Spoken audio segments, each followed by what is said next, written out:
But anyway, hey, speaking of trailers, the trailer for It set a record for the most views during a single day of any trailer ever. Mm-hmm. What was the record holder before? Do we know? Probably Star Wars or something. Yeah, it was something. It was. Oh God, you would ask. I think it was like an Avengers. I was just curious, but it was like probably an Star Wars Force movie. Awakens. I would have to think, the Star Wars trailer, but no, dude, guys, this movie. If my coworkers who are a lot younger than I am, they didn't even know it was a miniseries. They just thought it was a movie that you could see on cable or something. People can't wait to see this movie. I mean, this is really a big deal. I mean, this movie, huge. That was another. It was another well. one of the quality trailers that I watched yesterday. I mean, the trailer looks good. I hope it does well, so they make the other one. I mean, I always loved the book since I was a teenager, so, and I know the faults of the book. I know that it's really overstuffed, and obviously, but I like how he threw it's an everything but the kitchen sink book. I mean, it's like how many scary things can I throw in one book? Like I'll throw in Wolfman and all this kind of stuff. So I'm excited to see how they realize that on screen. And by the way, I rewatched the first half of the Ed miniseries just out of curiosity. I don't know why people swear by the miniseries. I guess it all stems from Tim Curry, who oh yeah, I mean he's good in the movie, but I mean he plays it like pretty. I know a lot of people are going to hate me for saying this, but he plays it pretty predictably, as far as I'm concerned. But it's a horror miniseries restricted by the 90s kind of mentality,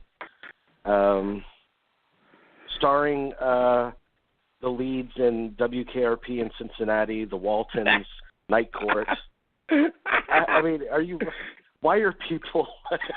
John Ritter, right? John Ritter. Yeah, but I mean, but the younger generation, people the millennials don't even know what you're talking about. They only know them from It. So of course. You would have to take that for what it is. Yeah. I did not know. I even told the guys at work. I was just like, the miniseries you're talking about is not really. I mean. I said, this was. I realized this was very popular at its time, but it's not aged well. But they swear by it. I mean, there are kids these guys in their late 20s, early 30s swear by it. I mean, quite frankly, I'm surprised that they know the movie at all. Right, because the movie itself was probably made before they were born. Movie. They don't know it as a miniseries. They know it as like a 2-hour movie. No, they know it as something. I guess you would. How do I say this? Maybe watch on Netflix. Okay, go for it.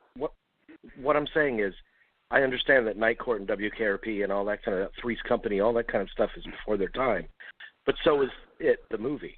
So I'm surprised they even know the movie because the movie was made in 1990, and a lot of these TV shows were late 80s that they came from.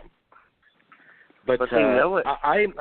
I'm curious if they actually are successful enough to make the second movie, the adult version, what they'll do about the manifestation of It at the end of it, where they all get together to fight it. Because in the book and the miniseries, and neither one of them work, it's a giant eye. That's how it physically manifests itself. It's a giant eye, a spider.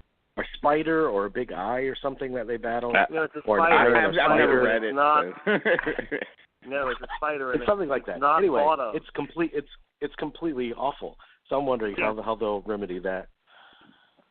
Yeah, but it could bode well for a feature version of The Stand. If this is successful, and The Dark Tower, which looks promising as well, then we could get the great version of The Stand that people have been wanting.